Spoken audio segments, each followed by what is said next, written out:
Hello guys, আমরা সকাল সকাল বাস বেরিয়ে স্টেশনে চলে এসেছি। এখান থেকে আমরা টোটো করে চলে এসেছি। সাথে পেয়েছি হংসেশ্বরী মন্দিরে। ইনি হচ্ছেন হংসেশ্বরী মা। এই মূর্তিটি তৈরি করা হয়েছে কাঁঠাল গাছের গুড়ি দিয়ে। আমরা মায়ের পুজো দিয়ে একটু 4-5টা ঘুরে নেব। তোমরাও চলে এসো আমাদের সাথে 4-5টা ঘুরে নিতে।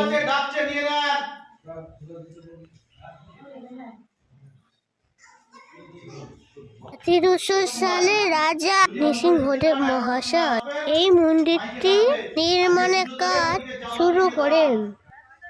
মৃত্যুর পর রানী শঙ্করী দেবী 1814 সালে এই মন্দির নির্মাণের কাজ সম্পন্ন করেন। এটা হচ্ছে নারায়ণ মন্দির। এই হচ্ছে নারায়ণ দেবের মূর্তি।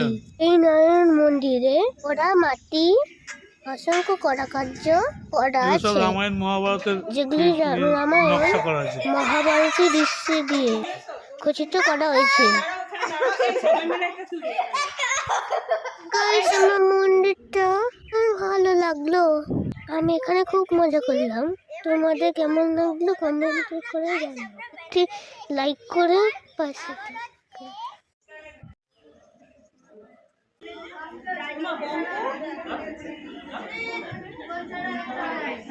হচ্ছে ভোগ রান্নাঘর। এটা রাজা নৃসিংহদেব মহাশয়ের বাড়ি।